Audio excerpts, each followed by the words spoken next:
Nós vamos discutir hoje, e eu gostaria de, nesses minutos, discutir com os irmãos uma temática que eu julgo muito, muito importante. Nós vamos falar sobre o coração do Mestre. E eu sei que nós temos aqui um público muito diversificado.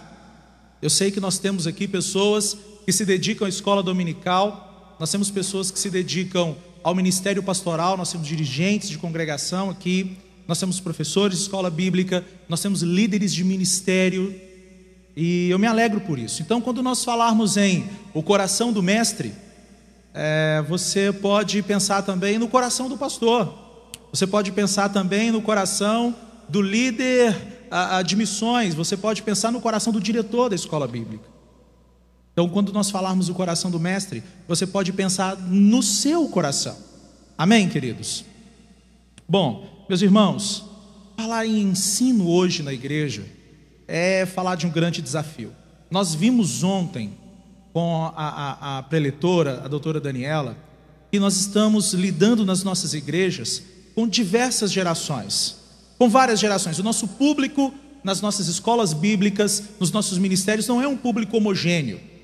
Nós lidamos com gente que pensa muito diferente de nós, e os nossos alunos pensam muito diferente entre eles. Esse é um grande desafio para a igreja.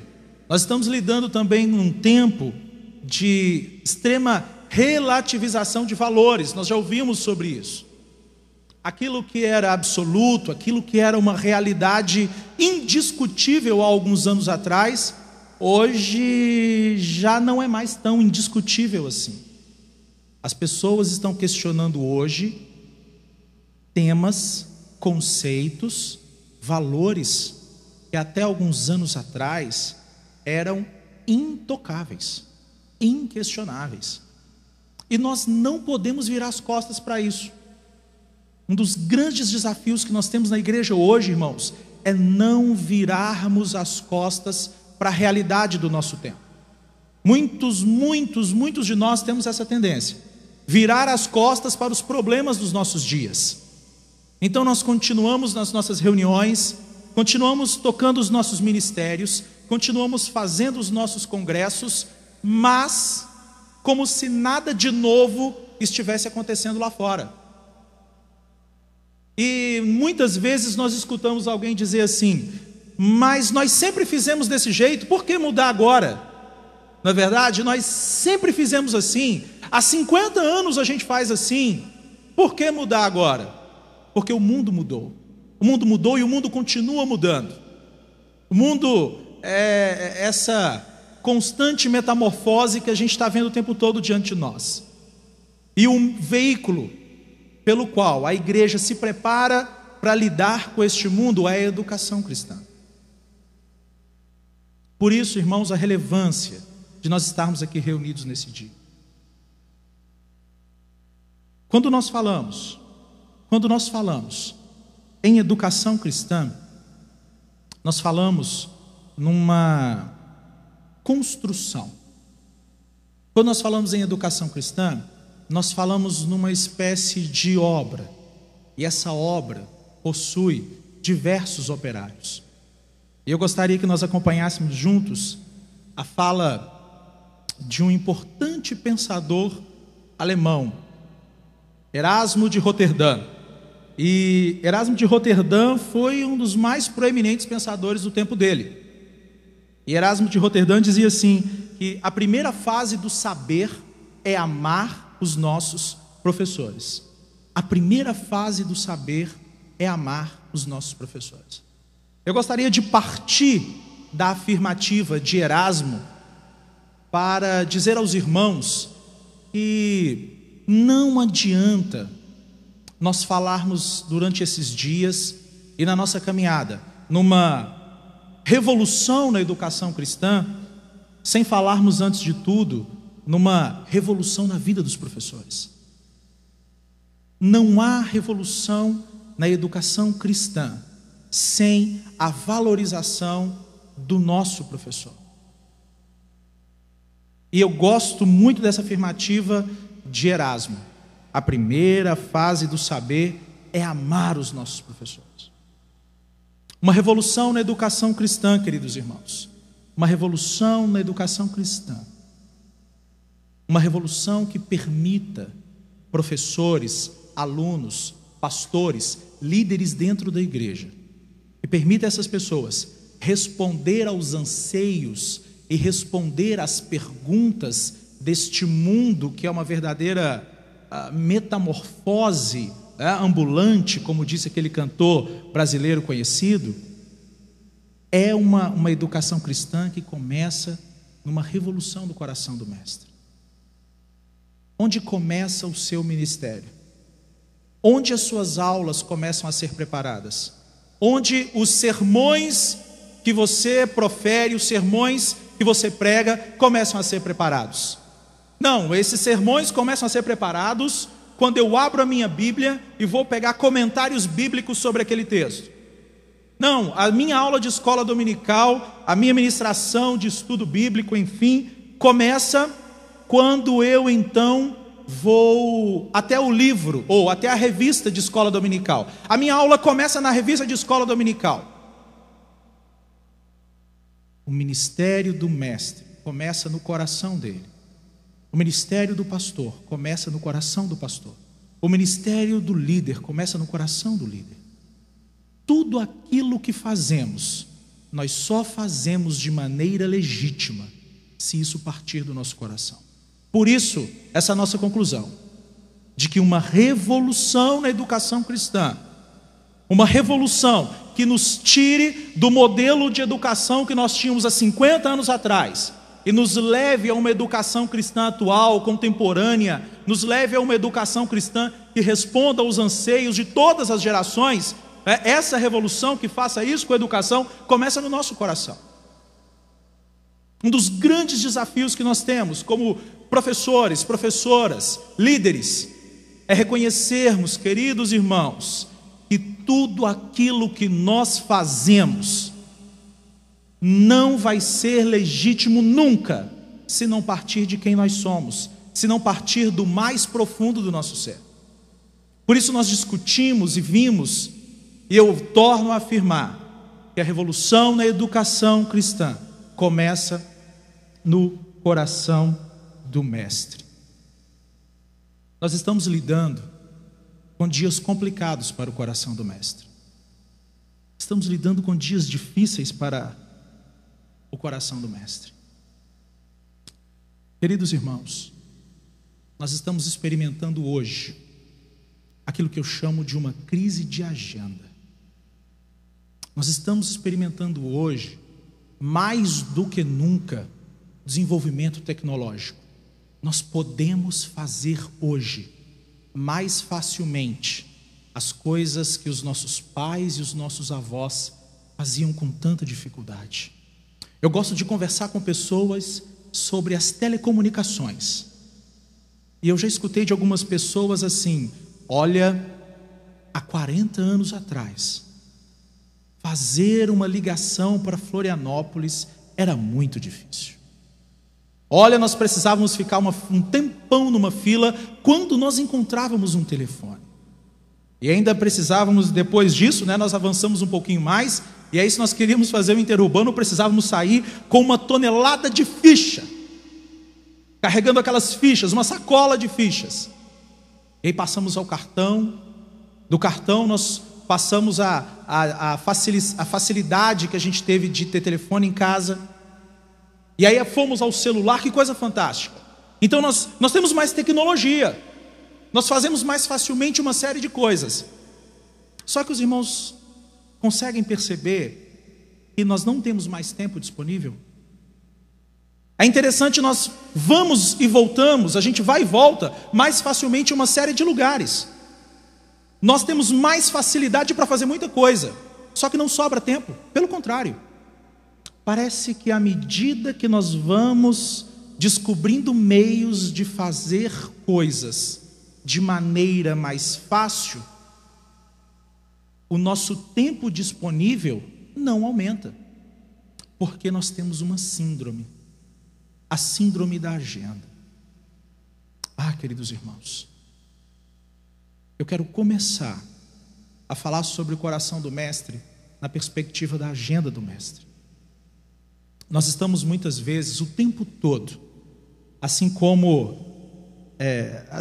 essa porta de banheiro, essa portinha de banheiro que está sempre com a plaquinha de ocupado, virado para todo aquele que se aproxima dela. Estamos constantemente ocupados. Quando nós conhecemos alguém, ou para nós sabermos mais informações sobre alguém, nós perguntamos assim: o que você faz? E parece que aquilo que a pessoa faz é usado por nós para fazermos aí um atestado, chegarmos a uma conclusão de quem a pessoa é. Só que nós temos um problema com isso. Nem sempre podemos avaliar as pessoas, nós nem sempre podemos avaliar quem as pessoas são por meio daquilo que elas fazem. Agora essa pergunta, o que você faz? É uma das perguntas que nós mais escutamos. Por quê? Porque fazer coisas está na moda. Eu sempre converso com alguns alunos e falo que muitas vezes as nossas agendas são verdadeiros postes ídolos que construímos na nossa caminhada. Porque nós acabamos nos conformando a fazer coisas. Ministro bom é ministro com a agenda cheia. Pregador bom não é pregador que se prepara com tranquilidade, num retiro, para poder trazer uma mensagem abençoada no domingo à noite. Pregador bom é pregador que prega todo dia, é pregador com a agenda cheia. Pregador bom é pregador que prepara a mensagem dentro do avião, no saguão do aeroporto. Porque é chique estar ocupado. E é assim com muitos de nós. Nos afirmamos muitas vezes, queridos irmãos, nos afirmamos muitas vezes, listando diante das pessoas a nossa inumerável lista de atividades. Mas eu gostaria de essa manhã propor um caminho diferente. Existem muitas pessoas que não conseguem viver. Muitos de nós, professores, ministros, líderes, nós não conseguimos viver na perspectiva de que somos amados incondicionalmente. E isso tem nos levado a acumular cada vez mais atividades. E à medida que acumulamos, à medida que fazemos cada vez mais coisas, à medida que fazemos cada vez mais trabalhos para Deus, à medida que trabalhamos, que cansamos-nos cada vez mais, cuidamos cada vez menos do nosso coração. É comum, irmãos, nos encontrarmos com professores, pastores, líderes, com a camisa suada de tanto trabalhar, sempre com a testa enrugada de tanta preocupação, mas com o coração ferido e magoado, porque não consegue viver aquilo que nós chamamos de uma vida interior equilibrada.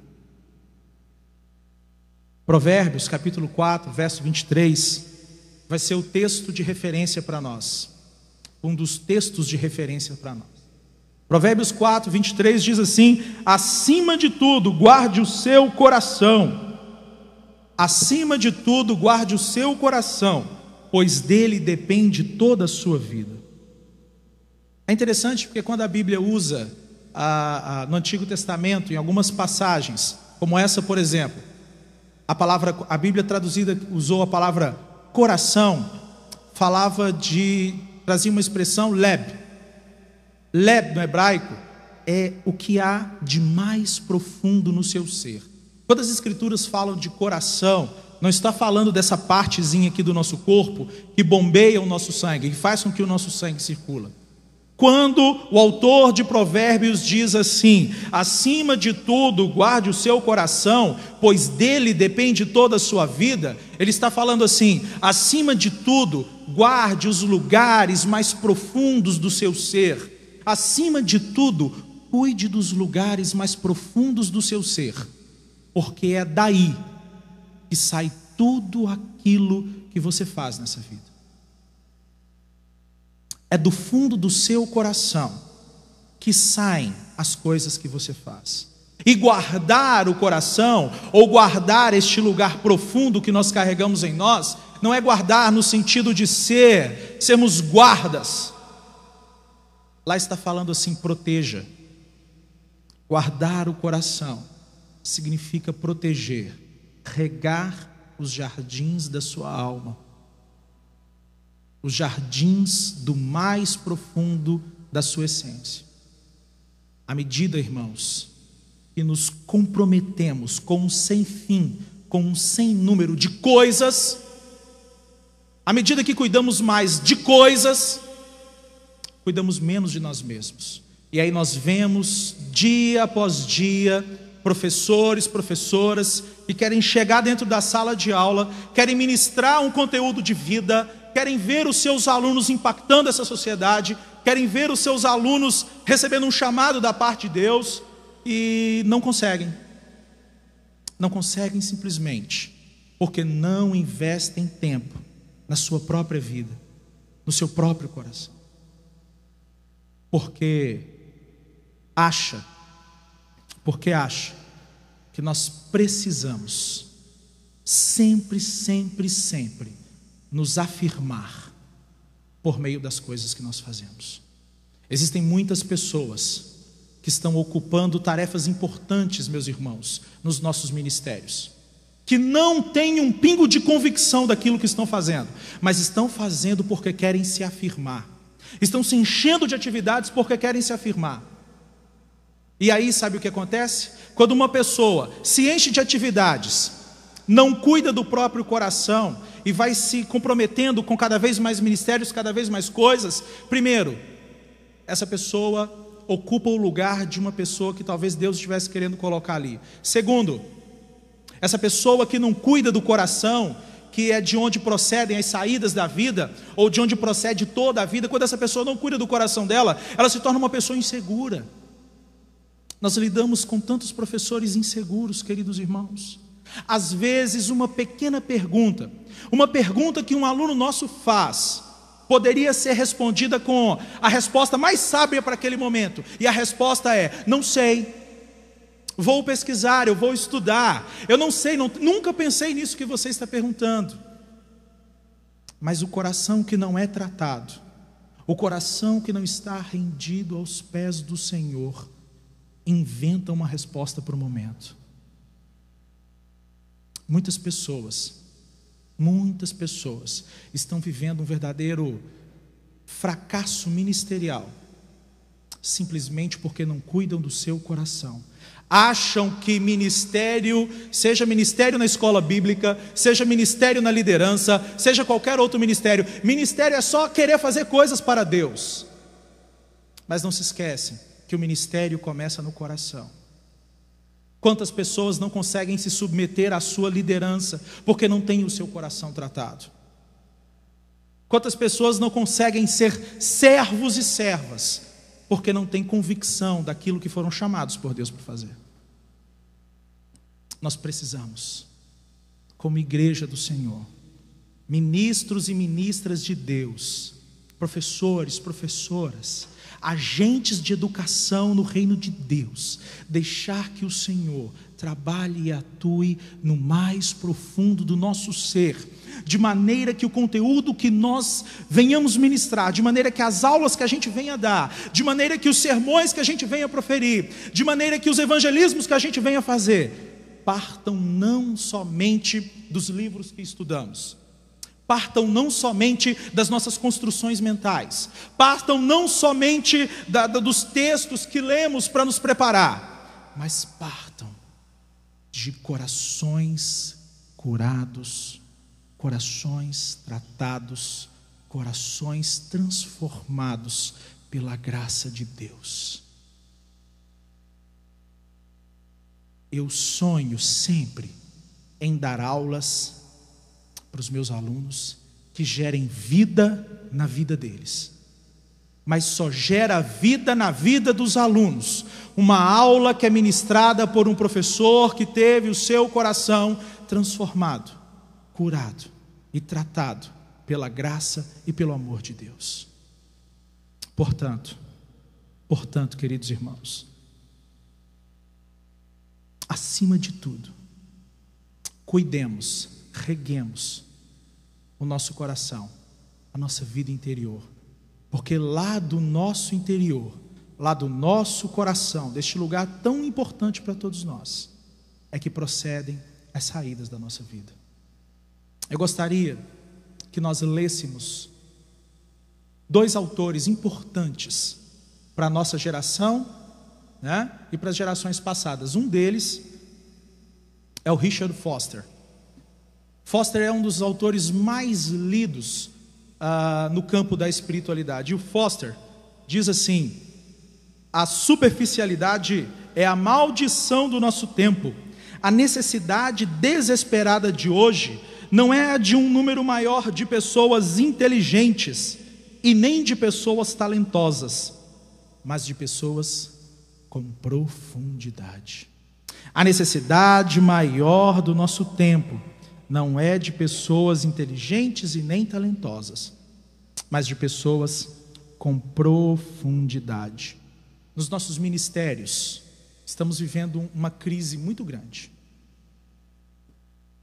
Nós estamos substituindo a profundidade pela habilidade. Então existem pessoas que são excelentes comunicadoras. Existem homens e mulheres que se comunicam muito bem, mas não têm profundidade naquilo que fazem. E é isso que nós esperamos nas nossas aulas. É isso que nós sonhamos nas nossas aulas. Aulas muito mais ou muito além do que bem dadas. Muito mais do que um português melhor. Muito mais do que um bom português na fala. Um bom português, uma boa aula, bons recursos, mas com profundidade. Na sua vida, querido, querida, nunca deixe que a habilidade substitua a profundidade. Linderson, então qual dos dois eu preciso escolher? Você não precisa escolher nenhum dos dois. Aliás, você não precisa escolher entre os dois. Você precisa caminhar sempre na perspectiva dos dois. É porque nós temos uma mania de separar as coisas. Já reparou, irmãos, como nós sempre perguntamos assim: é isso ou aquilo? Qual dos dois eu devo escolher? Você não deve escolher entre habilidade e profundidade. Você tem que se agarrar aos dois. Você tem que se agarrar aos dois. Você tem que buscar ser cada vez mais habilidoso. Você tem que buscar técnicas cada vez mais atualizadas. Você tem que buscar leituras cada vez melhores. Mas você também tem que ser cada vez mais profundo. Eu oro para que nas nossas vidas a gente não faça a escolha entre a habilidade e a profundidade. Eu oro para que sempre, pelo Espírito Santo de Deus, a gente consiga unir as duas e sermos pessoas muito, muito habilidosas e muito, muito profundas naquilo que façamos, que venhamos a fazer para o Senhor. Amém? Habilidade e profundidade. E o outro autor é um autor muito conhecido dos cristãos, Jonathan Edwards. Edwards foi um dos mais respeitados pensadores do seu tempo. Edwards chegou a ser presidente da Universidade de Princeton, pastor, missionário entre indígenas americanos, um homem com uma bagagem cultural invejável. Sermões de Edwards são conhecidos até hoje, famosos até hoje. E ele diz assim: em nenhuma outra circunstância, o estado do nosso coração é tão fundamental quanto na prática religiosa. E em nenhum outro lugar, a indiferença do coração é tão detestável. Em nenhum outro lugar, a indiferença do coração, segundo Edwards, é tão detestável quanto em se tratando, das coisas de Deus. Muitas vezes nós somos operários durante a semana. Trabalhamos, temos uma carga horária a cumprir, Fazemos porque queremos receber o nosso salário no final do mês. Não temos prazer naquilo que fazemos. Muitas vezes, muitas pessoas veem o trabalho como qualquer coisa, menos como objeto de realização. Passam a semana inteira fazendo essas coisas. E chega no final de semana, na hora de servir ao reino de Deus, também, na hora de continuar servindo ao reino de Deus, acabam fazendo coisas sem profundidade, coisas que não partem do coração. São operários que se veem como explorados durante a semana, e quando chegam na igreja, quando chegam no final de semana, que vão desempenhar as suas atividades ministeriais, poderiam muito bem se sentir realizados naquilo que fazem, mas acham também que estão sendo operários explorados. Que o conselho de Jonathan Edwards fique ecoando no nosso coração. Dessa forma, queridos irmãos, dessa forma, eu quero propor uma reflexão sobre isso que nós estamos tratando aqui, sobre a nossa superficialidade. Eu quero propor aqui uma reflexão sobre o que nos leva a estarmos fazendo cada vez mais coisas. A nossa agenda, as coisas que nós fazemos, precisa ser avaliada em algumas dimensões. Primeiro, a nossa agenda precisa ser avaliada na perspectiva das intenções. Será que nós não estamos sempre ocupados? E enquanto ocupados, vivendo uma vida de superficialidade, será que a nossa intenção é realmente servir? Será que fazemos tudo aquilo que fazemos porque queremos apenas servir? Qual é a sua intenção ao estar diante dos seus alunos? Os seus alunos são preciosos. Os seus alunos são vidas importantes para Deus. Avalie sempre qual é a sua intenção. Depois, as nossas atividades, o fato de estarmos sempre ocupados, precisa ser avaliado na perspectiva da família. O seu ministério concorre com a sua família? Eu tinha um colega de trabalho, gostaria de contar essa história para os irmãos. Um colega de trabalho, um professor excelente, um homem brilhante naquilo que ele fazia. E este professor, brilhante naquilo que ele fazia, ele pertencia a uma seita espírita. Essa seita da qual ele fazia parte, teve uma reunião, uma vez num lugar bem distante, vieram adeptos do mundo inteiro dessa seita. Estavam ali, e ele ali fazendo parte daquele grupo de uma espécie de meditação, invocando a entidade cósmica, ou a mentalidade cósmica que falaria com eles ali, segundo o credo deles. E ele estava ali, e de repente alguém se levantou, o líder, um dos líderes daquela seita, se levantou, tocou nas costas dele, eles estavam sentados num gramado, e disse a ele assim: Deus não quer que você fique aqui. Virou as costas e foi embora. Ele achou aquilo tudo muito estranho. Poxa, como Deus não quer que fique aqui? Eu estou aqui buscando Deus, eu quero Deus. E a história dele é bem longa, e no final das contas ele se rende ao Senhor. Era Deus que estava falando com ele lá naquele retiro internacional daquela seita. E Deus falou com ele, ele se converteu ao Evangelho, teve que passar por um processo muito complicado de libertação, e estava são, lavado e remido no sangue de Jesus, servindo a Deus na igreja. E ele foi se empolgando com aquilo e começou a viver uma vida de superficialidades no ministério e também na família. E ele era o único cristão dentro da casa dele. Um dia, ele chegou em casa, novo convertido, a esposa dele virou para ele e disse assim: sabe por que eu não vou para a sua igreja? E ele já se preparando, lembrando dos versículos bíblicos, porque ele ia colocar ela diante de versículos bíblicos, ele ia confrontar a idolatria dela. E ela virou para ele: sabe por que eu não vou para a sua igreja? Sabe por que eu não me converto ao seu Deus? A esposa dele. E ele: por quê? Porque Deus é a sua amante. Deus está roubando você da nossa família, porque Deus é a amante que você está usando para virar as costas para a sua família. Uau! Ele falou, a história que ele conta é que ele ficou quieto, estático. O que aquela esposa estava querendo dizer?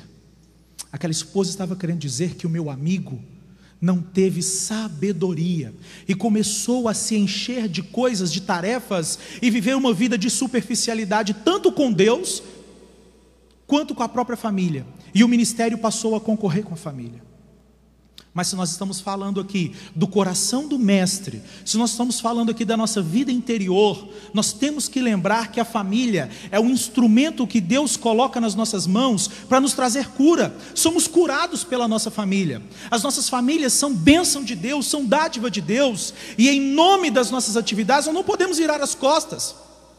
Não adianta nada para a igreja, para o reino de Deus, pessoas fazendo cada vez mais coisas e as famílias destruídas.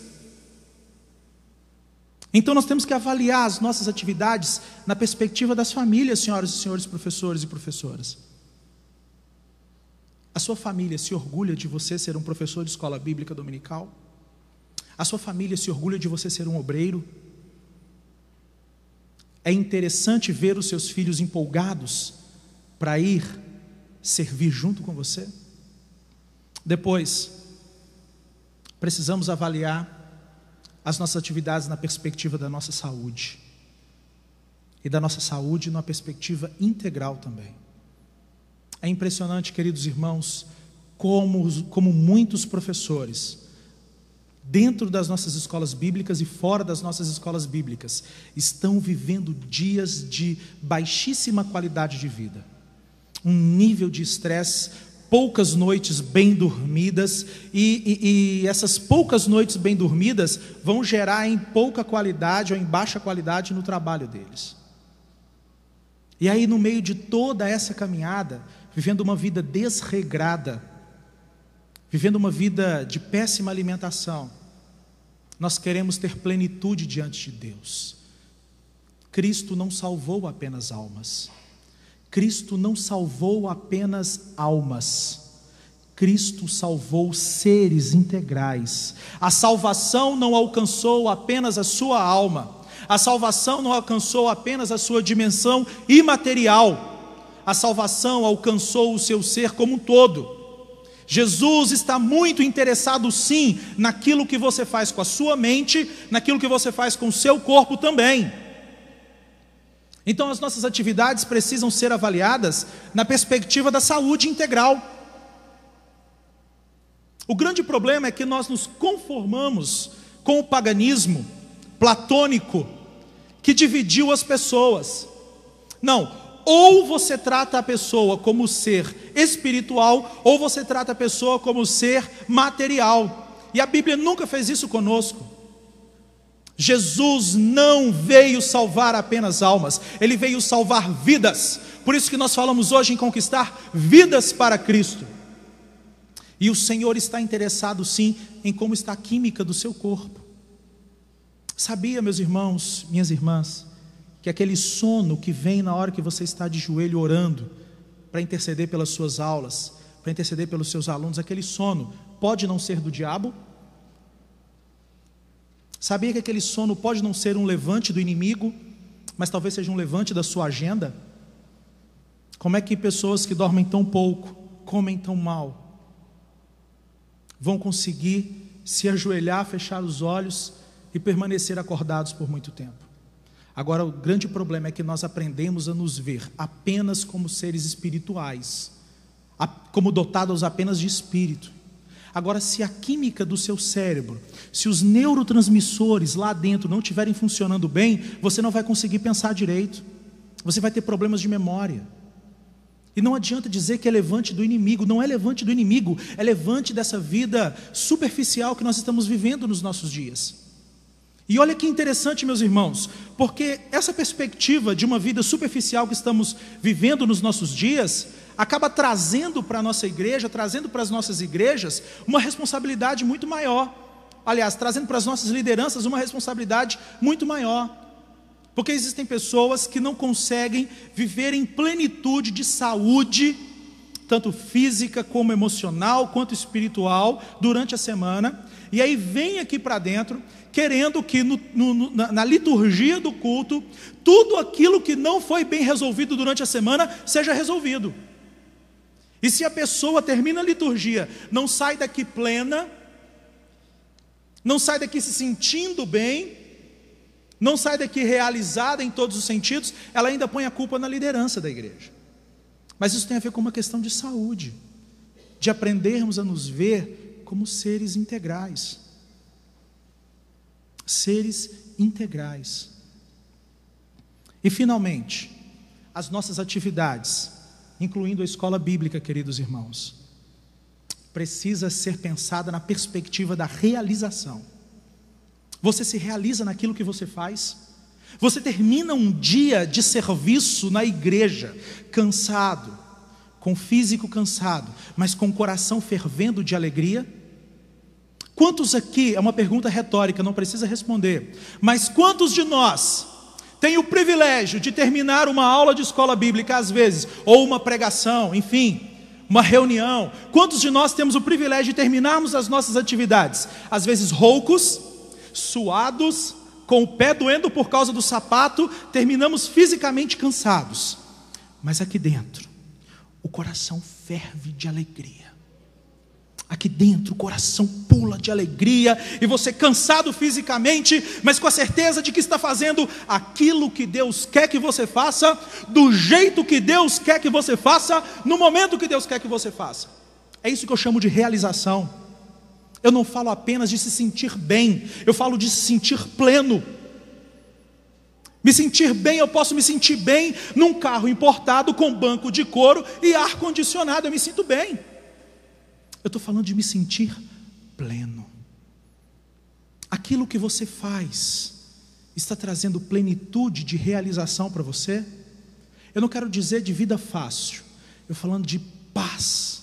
Eu estou cansado, estou rouco, mas estou feliz. Eu não estou apenas alegre, eu estou feliz. Eu me sinto bem-aventurado por poder servir naquilo que eu sirvo. Eu gosto de um autor, esse eu não coloquei aí o rostinho dele aí, o Mário Sérgio Cortella. Cortella fala num livro dele, intitulado Qual a Sua Obra? É o nome do livro. E ele fala de dois paradigmas que nós carregamos, ou de dois paradigmas que existem em relação àquilo que nós fazemos. Existem pessoas que se veem fazendo um trabalho apenas, e aí o Cortella trabalha a origem da palavra trabalho, que vem do latim tripalium, que era um objeto de tortura, era um objeto de castigo que era usado, era como uma espécie de um tripé que era colocado no pescoço da pessoa e que gerava um negócio atribulado na vida dela. Era um objeto de castigo. E ele fala que a língua portuguesa herdou o sentido de trabalho, de tripalium, esse objeto de tortura. Então o que é o trabalho? O que é aquilo que você faz? É um negócio que eu faço porque tem que fazer. Eu trabalho naquilo ali porque eu não tenho alternativa. E por que você faz isso na igreja? Eu faço porque o pastor mandou. Mas gostar mesmo eu não gosto não. Tem 10 anos que eu estou querendo parar de mexer com escola dominical. Tem 10 anos que eu quero parar de dirigir congregação. Mas o pastor está ali me colocando. E aí nós nos vemos apenas fazendo um trabalho para Deus. Um trabalho que a gente vira. E aí pastor, como foi? Pois é, né, irmãos? A gente está ali. Estamos ali lutando. E aí, irmão, como é que está a escola dominical? Está lá, está uma bênção. Nós estamos lutando para aumentar o número de matriculados, né? E aí o Senhor vai dando graça, o Senhor vai dando vitória. Olha a fala, o Senhor vai dando vitória. Que vitória é essa? E aí nós temos a oportunidade de ver aquilo que nós fazemos como trabalho. E aí o Cortella explica que essa visão do trabalho como fardo que a gente carrega, vem da nossa mentalidade escravagista. onde trabalho era usado para castigar os outros. Não fez direito? Dobra a carga de trabalho. Trabalho é castigo. Mas o Cortella coloca numa outra perspectiva. E aí ele usa a perspectiva da língua grega para falar sobre aquilo que nós fazemos. E a palavra do grego para trabalho, ou para trabalho, é, segundo ele, poiesis. Poiesis não é trabalho no sentido de o que você faz porque você não tem alternativa, não é isso.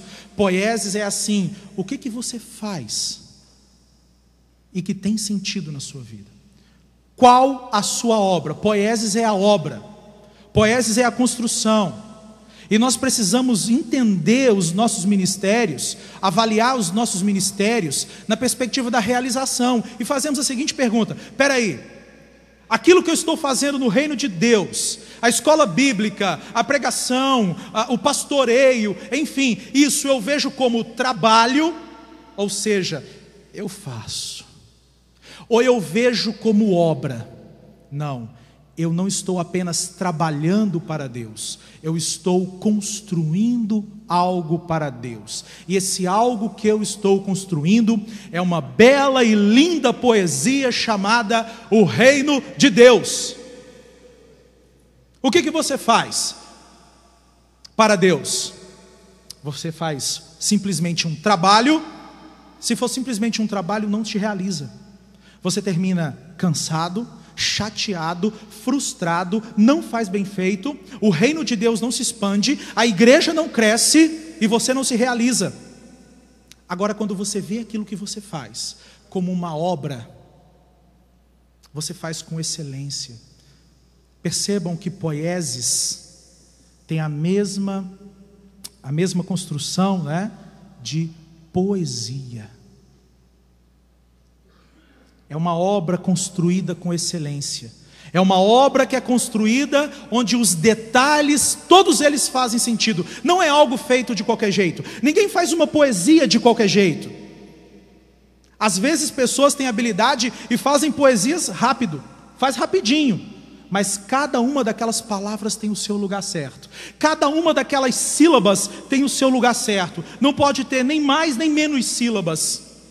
Deus quer que os nossos ministérios sejam vistos por nós na perspectiva de realização, onde nós olhamos para aquilo que fazemos e vemos naquilo que fazemos para Deus não apenas um trabalho para Deus, mas vemos como uma obra.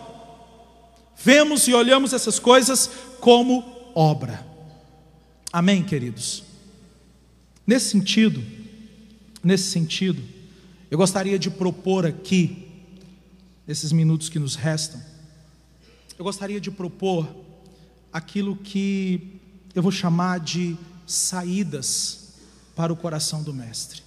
Nós falamos aqui de tratar o nosso coração, nós falamos aqui de cuidar do mais profundo do nosso ser. Agora, quais seriam os caminhos então, nesses minutos aqui, quais seriam os caminhos que nós temos a percorrer, no sentido de cuidar do nosso coração, no sentido de cuidar do nosso interior, no sentido de não apenas estarmos ocupados, no sentido de não apenas estarmos fazendo um trabalho, mas estarmos fazendo uma obra. Quais seriam essas saídas? A primeira saída, queridos irmãos, que eu aponto aqui, essa manhã, para o nosso coração, para vivermos uma vida mais profunda, é o reconhecimento de nossa pobreza. Nós precisamos começar a regar os jardins na nossa alma com a pobreza. Nós precisamos passar por uma experiência de empobrecimento. Linderson, você está falando de experiência de empobrecimento? Eu trabalho tanto, eu luto tanto. Você está falando que eu preciso empobrecer? Isso não tem nada a ver com dinheiro. Jesus disse assim, Jesus começa o Sermão do Monte, aliás, dizendo assim: bem-aventurados os pobres em espírito, pois deles é o reino dos céus. Ser pobre significa reconhecer que não temos nada de nós mesmos para oferecer a Deus, e que tudo aquilo que nós temos vem dele. É possível ser um multimilionário que se coloca como pobre diante de Deus: Deus, o que eu tenho não vem de mim mesmo, o que eu tenho me foi dado pelo Senhor. É isso que eu chamo de uma experiência de pobreza. Pobres em espírito são aqueles que reconhecem que o tempo todo dependem de Deus, que se estão respirando porque Deus assim permitiu, que se acordam porque Deus assim permitiu. Jeremias, em suas lamentações, olhando a destruição de Jerusalém, no meio do caos, ele vira e fala assim, que as misericórdias do Senhor são a causa pela qual nós não somos consumidos. Jeremias é um paradigma de pobreza, porque ele sabia que dele mesmo, diante do caos, ele não tinha nada a fazer. E eu quero falar aqui de mais 2 paradigmas de pobreza, que nós precisamos aprender. Primeiro é a corça do Salmo 42. Como a corça anseia pelas águas correntes, a minha alma anseia por ti, ó Deus. A minha alma tem sede do Deus vivo. Quando poderei entrar para apresentar-me a Deus? Salmos 42. É o primeiro paradigma de pobreza, a corça. A corça é um bichinho muito interessante. O salmista usa a vida da corça como metáfora para o seu anseio por Deus. E é interessante porque a corça é um bicho que migra muito. A corça é um bichinho que se movimenta, que está sempre se mudando. E a nossa vida também é assim. Nossa vida experimenta constantes movimentos. Estamos mudando o tempo todo. Deus está fazendo todos os dias coisas novas no nosso ser, na nossa caminhada. E nós somos como corças que migram e buscam lugares melhores. Agora, mesmo nós, como corças, migrando, buscando lugares melhores, nós caminhamos pelos desertos também. E a corça, mesmo sendo um bicho frágil, ela passa e enfrenta a realidade do deserto. A vida encontra dificuldades. E é interessante porque esse bicho que migra pelo deserto, é um bicho que nele mesmo não tem reservas suficientes, nem de gordura, energia, e nem de água para continuar a sua caminhada. O camelo acumula muita água e muita gordura. Então ele passa muito, muito tempo sem precisar beber água, sem precisar às vezes até se alimentar, porque ele tem uma reserva de gordura que vai dando energia para ele. A corça não. A corça é um bichinho muito, muito frágil.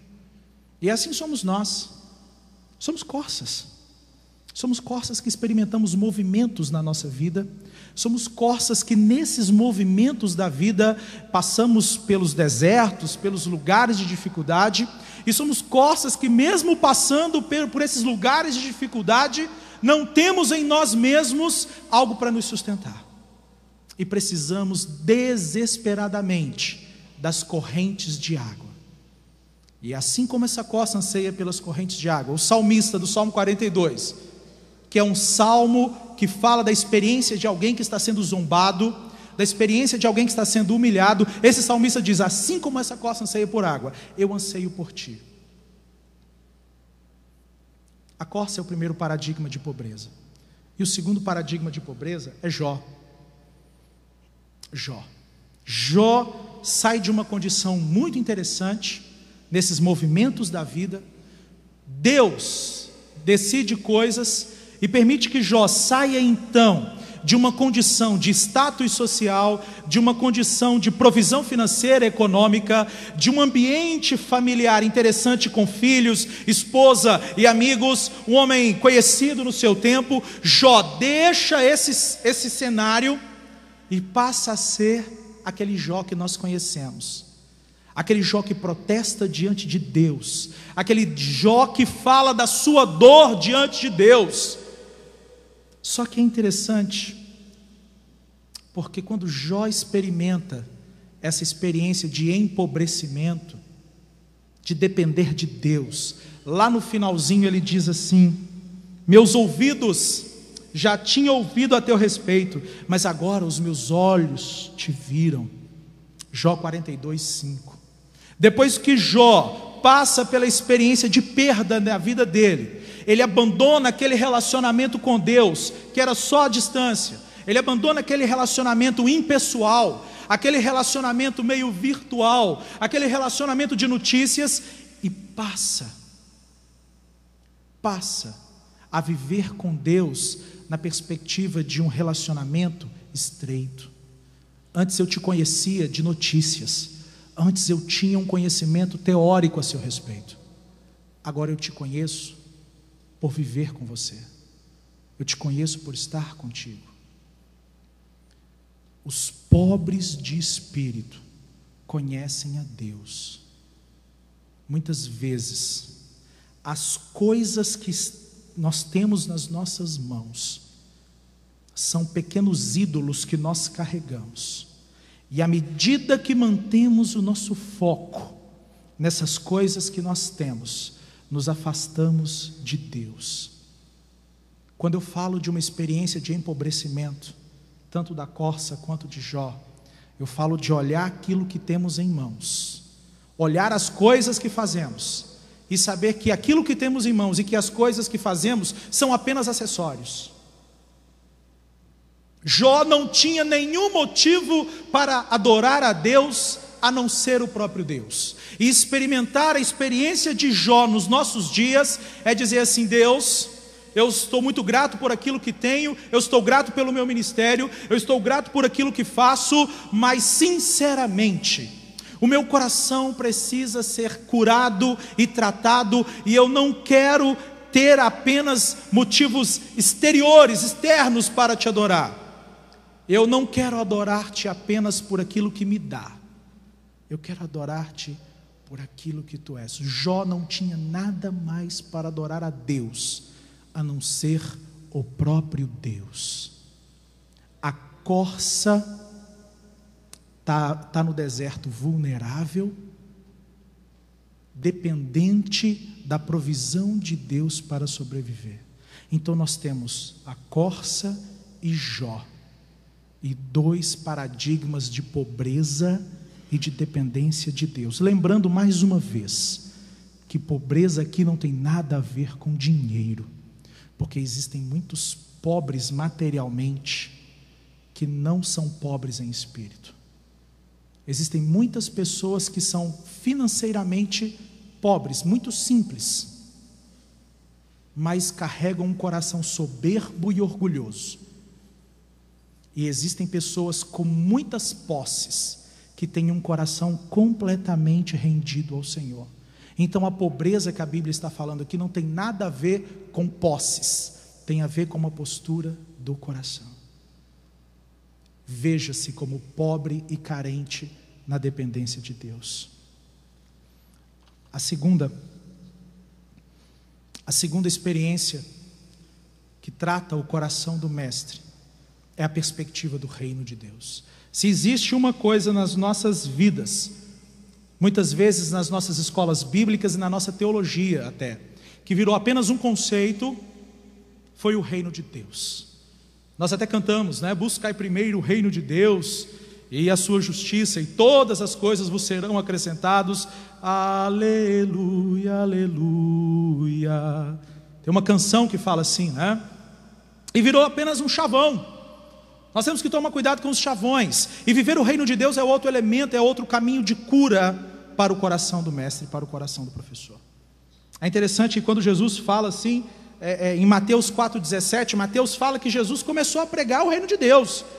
O primeiro sermão de Jesus diz assim, Mateus 4,17, daí em diante começou Jesus a pregar dizendo: arrependei-vos e convertei-vos, pois está próximo o reino dos céus. O reino de Deus era o conteúdo preferido da pregação de Jesus, era o conteúdo preferido dos ensinamentos de Jesus. E viver o reino de Deus é viver na certeza de que existe em todas as circunstâncias o domínio de Deus. Quando Jesus diz assim: busquem, pois, em primeiro lugar o reino de Deus e a sua justiça, e todas essas coisas vos serão acrescentadas, ele usa uma palavra bem interessante, a basileia. Busquem em primeiro lugar a basileia de Deus. Busque em primeiro lugar a esfera do domínio de Deus. E nós precisamos, enquanto mestres, aprender a viver o reino de Deus, aprender a viver longe do acaso, mas sabendo que Deus está governando as nossas vidas em pelo menos 3 esferas. A primeira esfera que nós precisamos aprender a viver o reino de Deus é em relação à própria vida. Em relação à própria vida, muitas pessoas olham e enxergam a vida apenas como um fardo que precisa ser carregado até o dia que Jesus voltar ou até o dia que eu morrer. E aí, meu irmão, como vai? Estou aqui tolerando essa vida. Essa vida não tem como ter alegria, nessa vida não tem como ter realização. O que nós vemos hoje em dia é muitas pessoas que têm tanta esperança no porvir que se esquece do presente. Existem muitas pessoas que se esquecem que o presente também é dádiva de Deus. E nós precisamos ensinar e viver, junto com os nossos alunos, a certeza de que essa vida é presente de Deus, assim como a vida vindoura. Existe beleza nessa vida, sim. Essa vida tem coisas boas, porque essa é a vida que Deus nos deu. Essa é a vida que Deus está governando. O reino de Deus pode, em parte, ser vivido por mim agora também. O que aconteceu foi que nós pegamos o porvir e usamos o porvir para justificar a nossa indiferença em relação à vida aqui. Então existem muitas pessoas que não conseguem ver beleza na vida aqui e agora. Mas essa vida é vida de Deus, é a vida que Deus nos deu. Existe beleza nessa vida. Olhe para esta vida com a certeza e com a esperança de que você pode sim experimentar a graça e o favor de Deus aqui e agora. Não use a eternidade para ser indiferente com as suas responsabilidades aqui e agora. À medida que eu tenho certeza da minha eternidade, à medida que eu tenho certeza de que quando eu morrer estarei com Cristo, eu me apaixono mais ainda pela vida aqui e agora. Eu só sou um apaixonado pela vida aqui e agora, porque eu tenho certeza plena e absoluta de que estarei com Cristo quando fechar os meus olhos.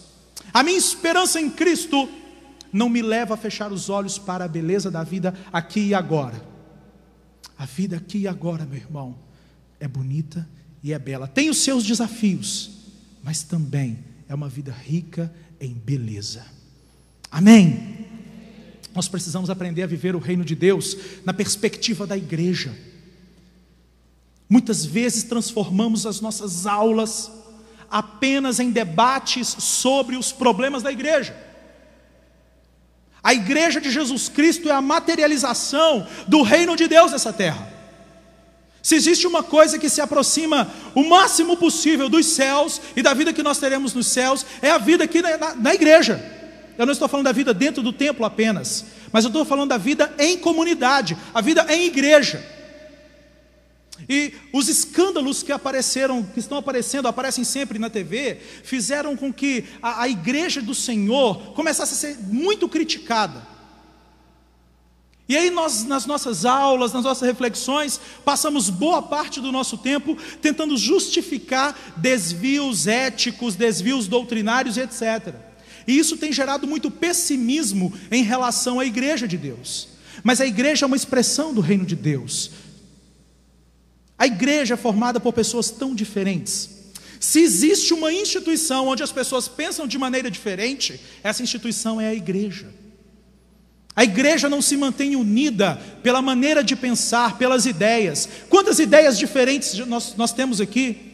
Se nós tivermos aqui 500 pessoas, nós temos aqui pelo menos 500 maneiras diferentes de ver a vida e de ver o mundo. Agora, a igreja é uma expressão do reino de Deus, à medida que a gente vê um povo que pensa tão diferente, reunido em torno do mesmo Deus. E aí o nosso ensino precisa valorizar a beleza da igreja. A beleza da igreja reside na sua diversidade. A beleza de um corpo reside na diferença que existe entre os seus órgãos, que mesmo sendo diferentes, cooperam, funcionam junto. E nós precisamos, nas nossas aulas, ministrar sobre a igreja, com a certeza de que a igreja é a expressão do reino de Deus nessa terra, e de que é o próprio Deus quem cuida da igreja. Finalmente, nós precisamos ver e viver o reino de Deus sob a perspectiva dos nossos alunos. Você está ministrando a um agente do reino de Deus. Você não tem apenas alunos. Muitos professores veem um aluno como um obstáculo para a aula. Eu tenho que dar um jeito de controlar os alunos para poder dar aula. Os alunos não precisam ser controlados pela aula, os alunos precisam ser alcançados pela aula, porque eles são expressão do plano de Deus, porque Deus tem na vida de cada um deles um plano, porque a vida humana é inegociável para Deus.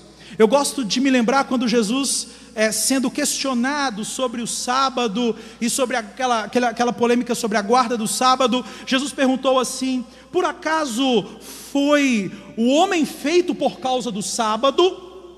Ou seja, o sábado é maior do que o homem? Ou o homem foi feito por causa do sábado? O homem foi feito para servir o sábado? Ou o sábado é que foi feito para ser bênção na vida do homem? Jesus nos dá uma perspectiva de que na vida do reino de Deus, o que mais importa são as pessoas, que a vida humana é inegociável, e que a vida humana é preciosa, e quando estamos ministrando a vidas, estamos ministrando a pequenas expressões do reino de Deus que estão sentadas diante de nós. Para nós encerrarmos, eu proponho que, como caminho de cura para o coração do Mestre, eu proponho o resgate de uma espiritualidade trinitária. É um outro tema também que nós estamos precisando rever nas nossas igrejas, nas nossas aulas, a Trindade. Nós transformamos a doutrina da Trindade simplesmente em doutrina. Pegamos a Trindade e colocamos a Trindade, resumimos a Trindade a uma série de elaborações conceituais, filosóficas e teológicas, e mostramos concílios que discutiram a Trindade, etc. E não conseguimos enxergar a plenitude na Trindade para os nossos dias. Quais são as implicações de juntos servirmos a um Deus triuno, que é Pai, Filho e Espírito Santo? Três pessoas diferentes concordando no mesmo Deus. Um mesmo Deus, 3 é 1. Na perspectiva da Trindade, nós aprendemos a ser indivíduos. O Pai é completamente diferente do Filho, que é completamente diferente do Espírito. Eles não concorrem. São 3 pessoas que, embora cooperando em perfeito amor, mantêm intacta a sua individualidade. O Pai não é o Filho fantasiado de Pai. O Espírito não é o Pai fantasiado de Espírito. São 3 pessoas distintas. Isso nos faz lembrar que nos nossos dias, o sistema em que nós vivemos, a mídia, estamos transformando apenas em números. Nós estamos vendo o nosso ser pessoa sendo diluído pela mídia. Nós somos tratados como mercado, somos tratados como estatística, e à medida que nos curvamos a essa mentalidade diabólica, nós nos perdemos enquanto pessoas, perdemos a nossa individualidade. Então, quando resgatamos, aliás, uma espiritualidade trinitária, nós aprendemos a ser indivíduos, a ser pessoa, e mais do que ser pessoa, nós aprendemos a ser pessoa em relação. Essas 3 pessoas que formam a Santíssima Trindade não estão vivendo vidas independentes.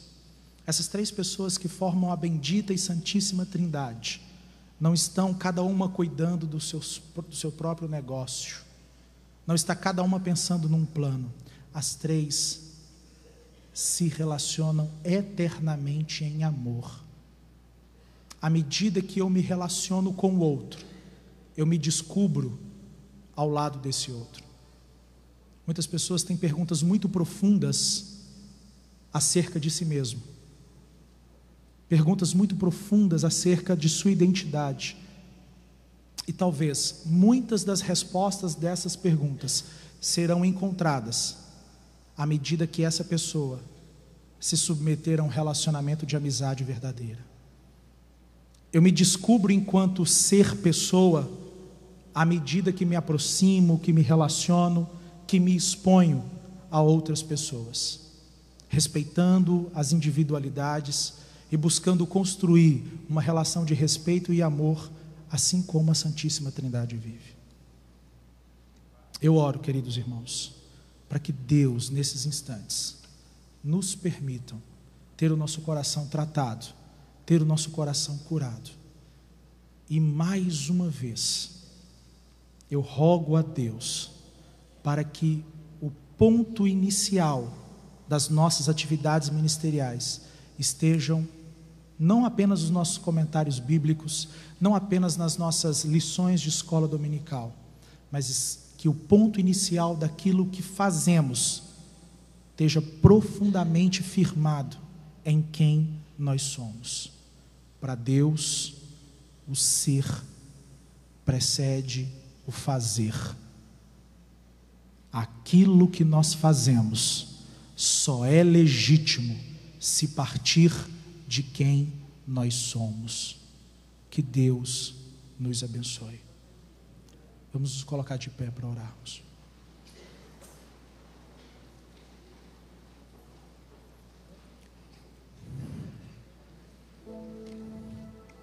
Pai, com ação de graças, nos aproximamos de Ti. Com ação de graças, nos rendemos ao Senhor. Cure os corações, ó Deus. Cure os corações. Não deixe ninguém nunca mais dar uma aula ou ministrar uma palestra, uma pregação, enfim, sem ter o coração tratado pelo Senhor. Trata os corações, ó Deus. Ajuda-nos a vivermos na perspectiva do reino de Deus. Ajuda-nos a vivermos numa perspectiva da Trindade, Pai, Filho e Espírito Santo. Deus, renova a saúde dos Teus filhos. Traga cura ao ser dos Teus filhos. Cura, cura. E que esses dias sejam dias de crescimento, de vida nas nossas vidas. Assim nós oramos, Pai, no nome de Jesus. Amém.